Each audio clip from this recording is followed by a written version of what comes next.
Axio semakin serius nih di ranah laptop gaming mereka.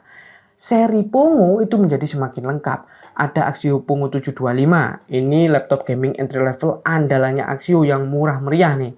Kemudian ada Pongo 760 dan Pongo 960. Ini laptop gaming dengan RTX 4060 series termurah ya. Dan sekarang mereka itu mengenalkan Axio Pongo 750 yang ada di belakang kita ini. Yang sebenarnya Axio Pongo 750 ini positioningnya itu di bawah Pongo 760. Tapi prosesornya malah pakai generasi yang lebih baru. Nah, seperti apa mantapnya laptop yang satu ini? Mari cilik, mari kita ulik-ulik.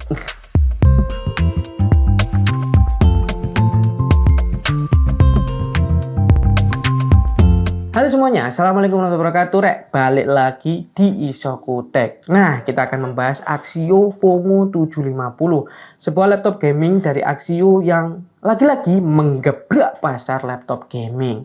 Muncul di pasaran itu dengan harga 13 jutaan aja, tapi spesifikasinya ini nggak masuk akal teman-teman. Prosesornya pakai Intel Core i7 13620H dengan 10 core 16 thread. Nah, ini terbagi menjadi 6 performance core dan 4 efisiensi core. Untuk frekuensinya itu up to 4,9 GHz dan memiliki 24 MB Intel Smart Cache Memory. TDP-nya sendiri itu di angka 45 watt. Nah, prosesor ini punya integrated graphic yaitu Intel UHD Graphic yang punya frekuensi 1,5 GHz. Nah, yang menarik ini ada di bagian dedicated VGA-nya atau dedicated grafiknya. Ingat ya, tadi itu harganya kan 13 jutaan. Tapi dedicated VGA-nya itu di sini pakai Nvidia RTX 4050 6GB. Kira-kira sekarang ada nggak sih brand di luar sana yang harganya 13 jutaan tapi pakai prosesor Core i7 Gen 13 dengan RTX 4050 6GB? Saya kira nggak ada ya. Coba kalau misalkan ada, kalian komen lah di bawah. Sekarang kita lanjut bahas spesifikasinya. Untuk RAM atau memorinya itu 16GB DDR4 3200 MHz dual channel yang bentuknya SODIMM. Ini masih bisa diganti atau di-upgrade lagi. Storage-nya pakai PCIe Gen 4 berkapasitas 512GB dan masih ada satu slot lagi untuk upgrade storage-nya. Jadi tenang aja. Dan karena ini PCIe Gen 4, kecepatannya mantep guys. Read-nya aja itu mencapai 7000-an Mbps dan write-nya itu mencapai 4700-an Mbps. Kemudian untuk konektivitasnya ada Wi-Fi 6 dan Bluetooth 5.3. Beralih ke bagian baterai, baterainya sendiri berkapasitas 54 Wh dengan adapter charger 180 watt. Nah, ketika kita tes video playback Full HD dengan volume dan brightness kita atur 50%, Axio Pongo 750 ini bisa bertahan sampai 2 jam 44 menit di mode standarnya atau mode entertainment. Ya maklum lah ya, ini kan laptop yang emang butuh daya gede. Jadi wajar kalau misalkan 2 jam hampir ke 3 jam ini. Tapi nanti kita akan bahas trik khususnya untuk mengakali biar baterainya ini tahan lebih lama guys. Dan kalau kita bicara masalah desain, ini laptop sebenarnya mirip banget dengan versi Pongo 725 ya. Ini plek-ketiplek. Materialnya itu polikarbonat dengan tebal 2,27 cm dan beratnya hampir di 2 kg atau 1,99 kg. Lubang airflow-nya ada 4, 2 di bagian belakang dan 2 di bagian sisi kanan dan sebelah kiri laptop. Ya dari desainnya ini apa ya? Ya Pongo lah ya. Logo Pongonya juga masih nempel tuh di belakang lid displaynya. Nah, ngomongin displaynya juga, Pongo 750 ini punya display sebesar 15,6 inci dengan resolusi Full HD atau 1920 x 1080 pixel dan menggunakan panel IPS serta refresh rate-nya itu punya 144 Hz. Nah, untuk color gamutnya sendiri ada di 45% NTSC ya. Jadi ya ini bukan layar yang mantep dipakai untuk desain grafis, tapi layar ini mantep dipakai untuk ngegame karena 144 Hz. Nah, di atas displaynya ada sebuah webcam dengan resolusi 720p 30 fps yang hasilnya ya yang penting adalah webcamnya. Nah, selama saya pegang ini laptop, keyboard Pongo 750 ini ya enak dipakai, cukup lumayan enak lah. Dan layoutnya ini full ya, ada numpad juga di bagian kanan keyboardnya. dan ada backlit RGB satu zona saja yang kalian itu bisa atur melalui software control center atau melalui shortcut tombol Fn plus slash di bagian numpad dan memiliki 4 tingkat kecerahan. Untuk touchpadnya sendiri ini cukup luas, letaknya sejajar dengan tombol spasi. Selanjutnya layar udah, keyboard udah, sekarang kita beralih ke bagian I/O port. Nah, I/O portnya ini terbagi rata teman-teman, ada di bagian kanan, kiri, dan juga belakang laptop. Di bagian sisi kanannya dulu, ada RJ45 port, ada satu kali USB Type-C 3.2 Gen 2, dan micro SD card reader. Nah, di bagian sisi kiri, itu ada USB 3.2 Gen 2 Type-A, ada USB 2.0 Type-A, dan mikrofon jack 3,5 meter, serta audio jack combo 3,5 mm. Di bagian belakang, itu ada DC-in, ada mini DisplayPort 1.4, ada HDMI atau HDMI 2.1, dan USB Type-C 3.2 Gen 2. Nah, sekarang di bagian dalam tadi udah, di bagian luar itu juga udah, kita masuk ke bagian performanya. Nah, oke, sebelumnya di semua tipe Axio Pongo itu ada namanya control center ya. Nah, control center ini itu kalian bisa buka melalui taskbar. Dan di situ kalian juga bisa atur mode-mode performa dari laptop ini.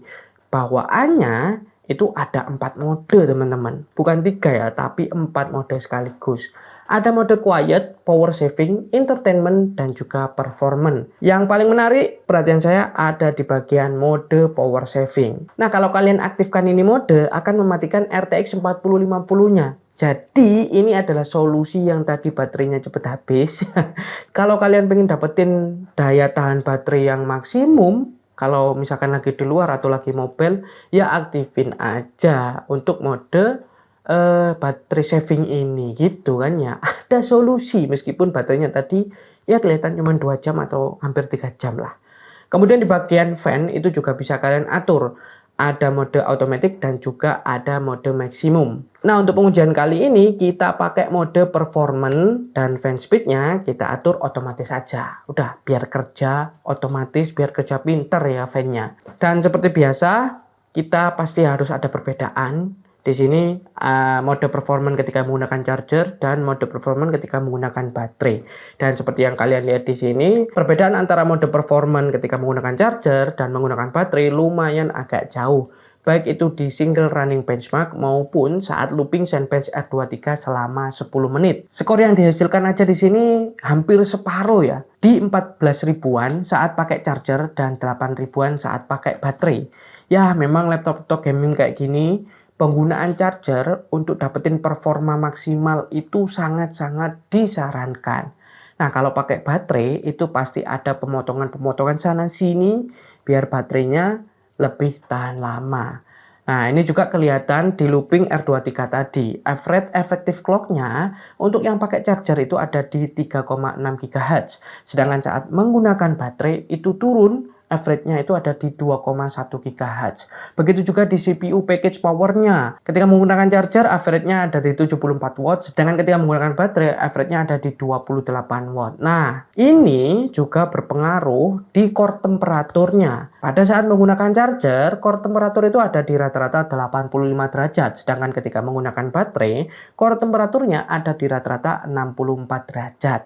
Jadi bijak-bijaklah memilih mode yang tepat di saat yang tepat, di saat yang kalian butuhkan. Nah, karena ada perbedaan yang cukup signifikan nih antara penggunaan charger dan penggunaan baterai, ya udah di tes-tes selanjutnya nanti kita menggunakan mode performance yang pakai charger biar dapetin performa yang mantap, jedok, maksimal. Seperti di sini ketika kita tes GPU-nya di 3D Mark Time Spy, skor grafiknya itu mencapai 8.548 poin dan ketika stress test juga lolos nih dengan frame rate stability-nya di 99,4%.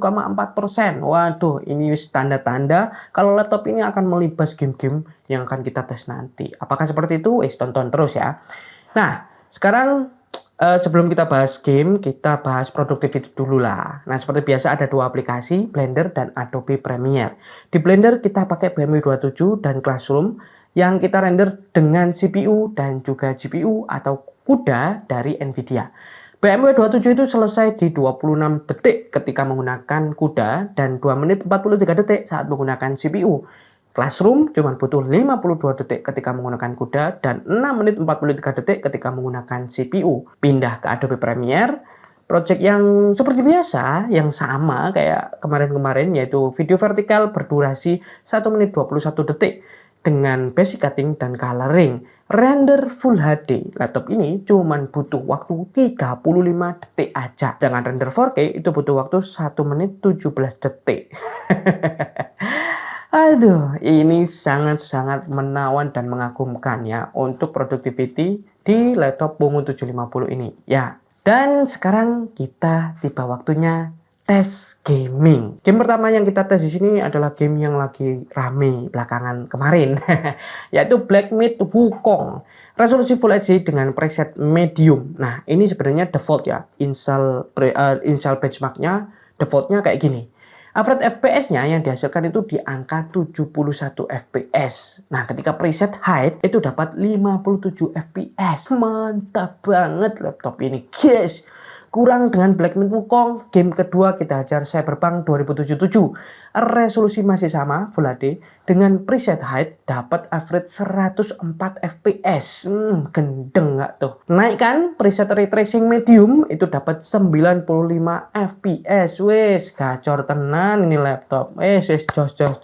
Masih kurang dengan 2 game tadi. Ada Red Dead Redemption 2. Ini game lawas tapi wajib kalian mainkan lah. Nah, ini resolusi Full HD dengan settingan default. Ketika nginstal ya udah dapatnya ini, dan ini diarahkan ke preset balance, tapi tekstur quality-nya itu diarahkan ke ultra, dan ternyata mendapat average FPS 60 FPS.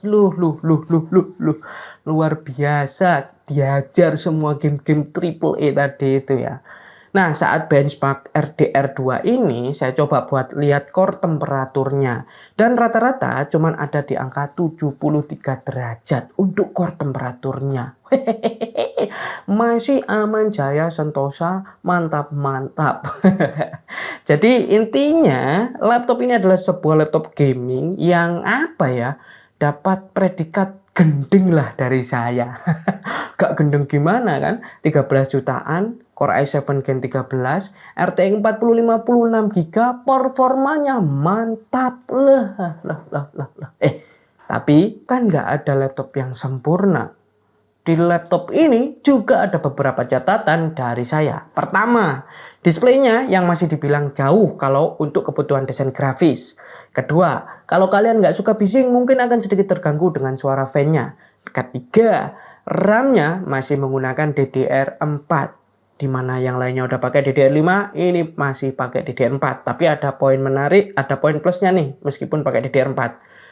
Harganya lebih murah kalau mau upgrade. Keempat, baterainya agak sedikit cepat habis ya. Kalau pakai mode defaultnya atau mode entertainment, harus matikan dulu RTX 4050-nya dengan cara yang tadi itu, menghidupkan mode baterai saving.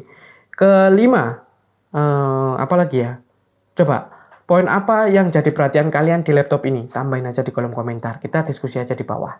Oke, kayaknya itu aja pembahasan mengenai Axio Pomo 750 ini. Laptop gaming yang dapat predikat gendeng dari saya, yang kayaknya akan jadi langka karena banyak peminatnya. Jangan lupa, link ada di deskripsi. Wih, mantap. Oke, sekian untuk video kali ini. Matur nuwun sudah nonton sampai detik ini. Dan sampai jumpa di video-video berikutnya. Jangan lupa like, comment, share, dan subscribe. Saya Afat pamit undur diri. Wassalamualaikum warahmatullahi wabarakatuh.